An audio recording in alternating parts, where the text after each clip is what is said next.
Alright guys, welcome back to another video. I know you're wondering why this Tahoe is behind me and not the minivan, and that's because I don't know how to tell you guys this, but I filmed the whole video in slow motion, so you guys know how that went.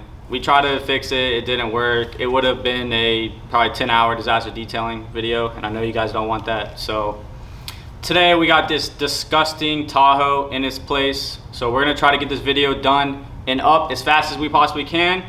But I do want to mention that we did film a little vlog with the minivan with another camera, but we didn't get any after shots of it. So if you guys want us to post that, we will, but just warning you guys right now, there's no after shots, so don't hate us. So without further ado, let's jump right into this disaster detail. So we went ahead and took the seats out of this Tahoe because with the seats in it, you just can't see as good and you don't really get the feel for how much trash is in this vehicle. So we went ahead and pulled them out so we give y'all a whole picture of the car. And as you can see, there's just a bunch of sand, food, debris, trash, kids' toys, crayons, just anything you could think of, it's in this Tahoe. Because these seats are black, they don't really look as dirty as they would if they were tan. But don't let that fool you because there are some serious stains in these seats.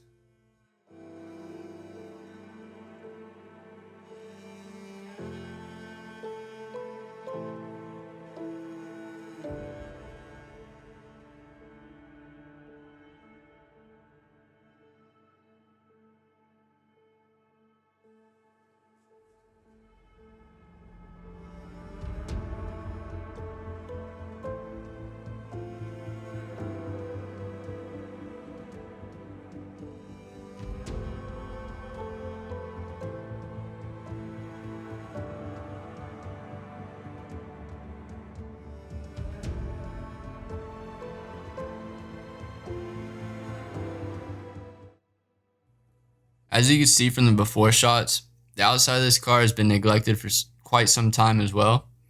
So starting off, we're going to go ahead and pre-rinse the tires and the fender wells to get as much dirt and sand off of it as we can before we actually start scrubbing it.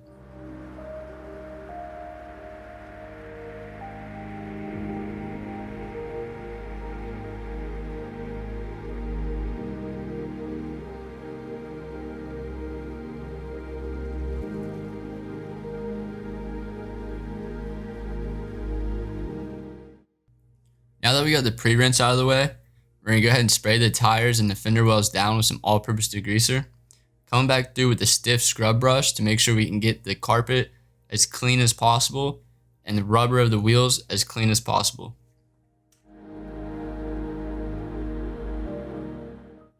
For the faces and the barrel of the rims, we'll be using some diluted wheel acid. And we don't use this stuff very often because we feel it's too harsh. And if you don't know what you're doing, you could really mess some stuff up.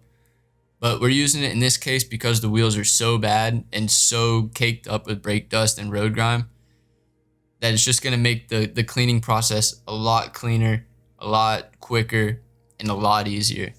So we're going to go ahead and use that along with a brush so we can get down deep into the barrels of the rims, and then a soft detail brush for the faces of the wheels so we can get in all the tight spaces and the lug nuts and make sure the wheels are as clean as they can be.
Now that the wheels have been cleaned, we're moving on to giving the Tahoe a good pre-rinse. We do this just to get all the loose dirt and debris off of the paint, so when we come back to wash it, we don't risk damaging the paint any further.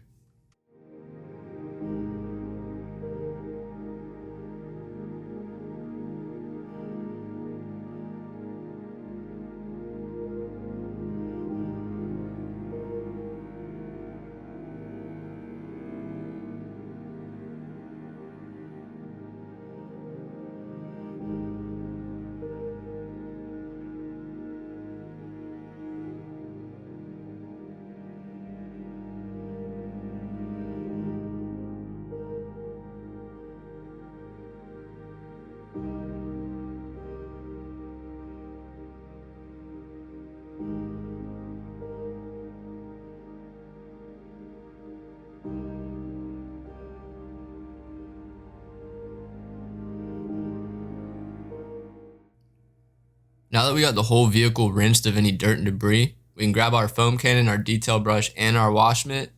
Go ahead and put a nice layer of foam onto the vehicle. Grab our detail brushes, scrub all the lettering, all the trim, behind the door handles, all the emblems. Make sure that all of those are nice and clean. Grab our wash mitt and continue washing down this nice Tahoe.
Now that the exterior has been all touched up, we're going to go ahead and dive straight into the interior of this car.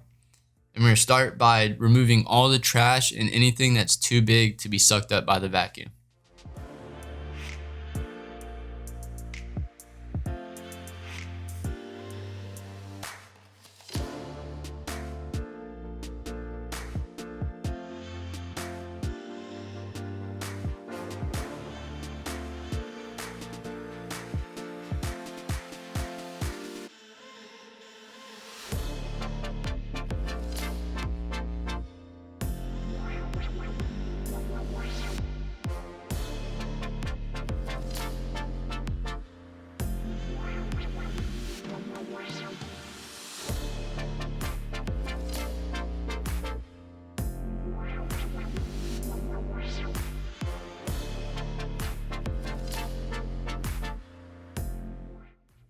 Now that we got all the bigger pieces of trash taken out of the vehicle, we can grab our vacuum and vacuum up anything that was too small to be picked up by hand, as well as cleaning the carpet as good as we can get it with a vacuum.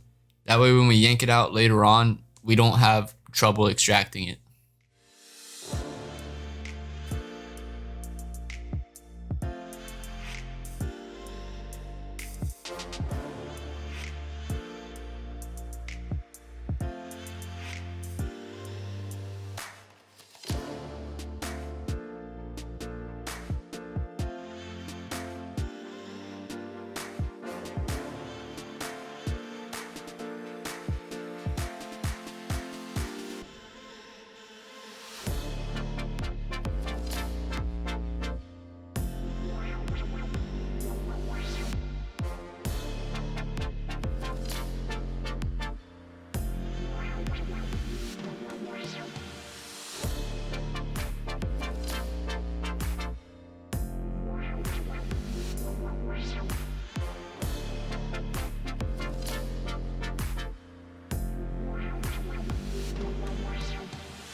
Starting off the seat extraction, I'll be using an all-purpose degreaser followed by a drill brush to loosen up all the fibers of the seat.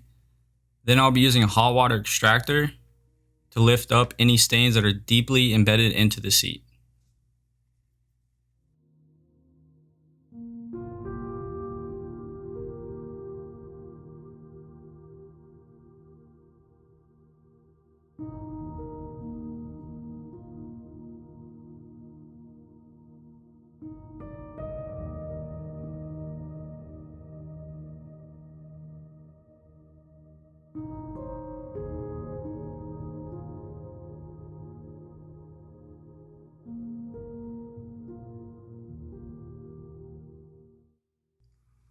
As you guys can see here, I repeat the same process a couple of times, and the reason I do that is these seats have a ton of body oil in them, and just the extractor alone isn't enough to remove them.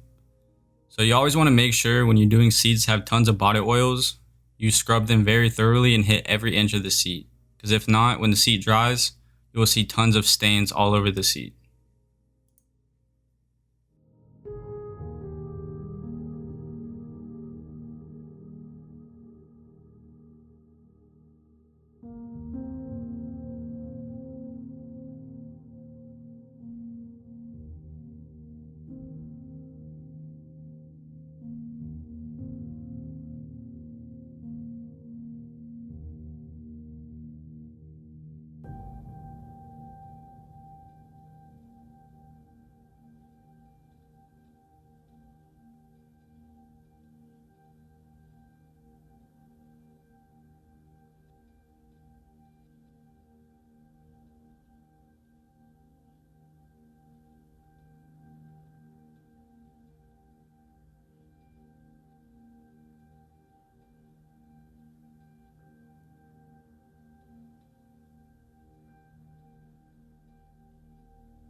And also, we try to keep the videos short as possible. And by doing that, we cut a lot of the extraction out because extraction takes a long time.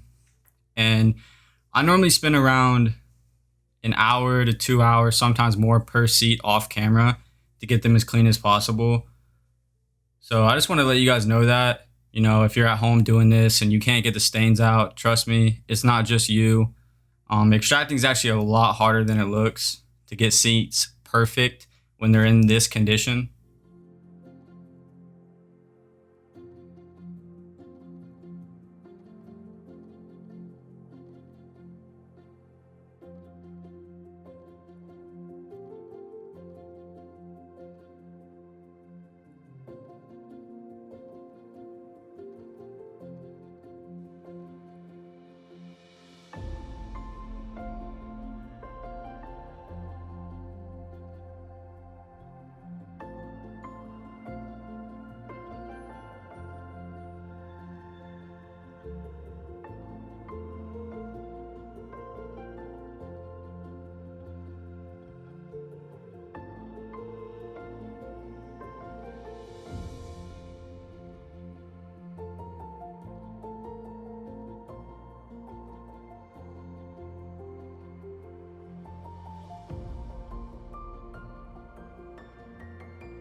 I know you guys have probably noticed these little white stains on pretty much every seat that I've done so far. I'm not sure what they were, but the extraction process wasn't able to remove them. So off camera, I went back with some adhesive remover and lightly rubbed the stains, and I was able to get them out about 90% of the way.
Now we're moving into the carpet extraction. I use the same exact process as I do on the seats.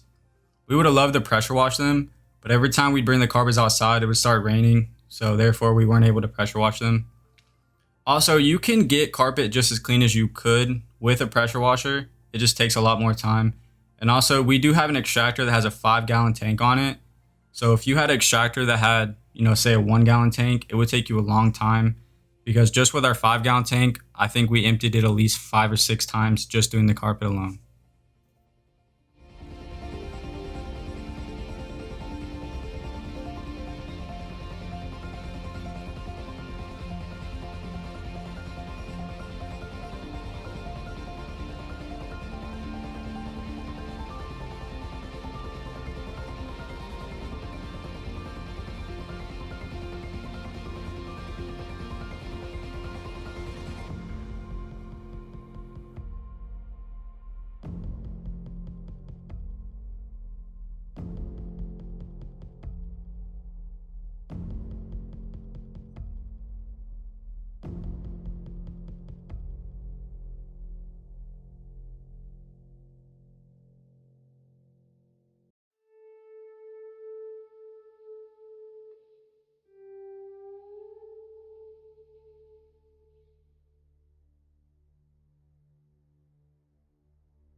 Also, these carpets did have a ton of bleach stains, which sadly will not be able to come out.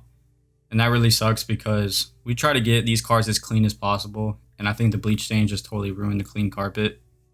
But there's nothing we can do about that besides replace the carpet. But the customer also didn't want to. So we just went ahead and cleaned them as best as we can. And we're going to put them back in the car.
Moving on into the interior plastics, I'll be using some all-purpose cleaner, a soft detail brush, and a soft microfiber towel. Spraying down all the panels with the all-purpose cleaner, making sure I scrub every inch of the panel with the soft detail brush, and then come through and mop everything dry with the microfiber towel.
When you clean really dirty panels like this, it's important that you start at the top and work your way down to the bottom. That way you don't start at the bottom and work your way up, and then everything you cleaned on top of the panel doesn't run down to everything you cleaned on the bottom of the panel.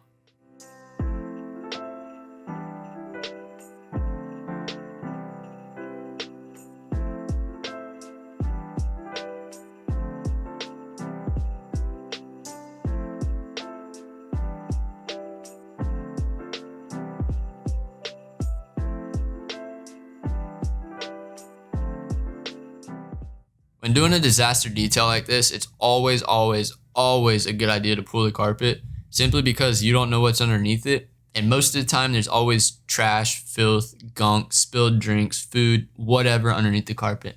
So in this case, we pulled the carpet and we found all of the above underneath. So we'll go ahead and spray it down with some all-purpose degreaser. Come back through with a stiff bristled brush, give it a nice scrub. Come back through with a soft detail brush to hit anywhere I couldn't get the bigger brush into, like for example around the seat bolts, up into the corners of the plastic, places like that. Then I'll come back through with the vacuum, suck up a majority of the degreaser, and then come back through with a soft microfiber towel and mop it all dry for a nice clean finish.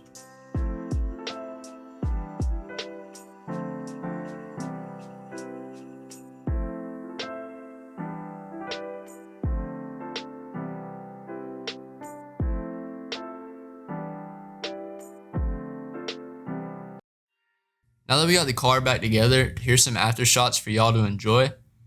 As you can see, this was a crazy transformation. And if you like seeing transformations like this, make sure you like and subscribe. Especially subscribe so you don't miss out on any further disaster details such as this one. And feel free to leave a comment on your favorite part of the video, what you like the best, what you like the least, anything like that. All the feedback we can get helps. Like always, stay mad.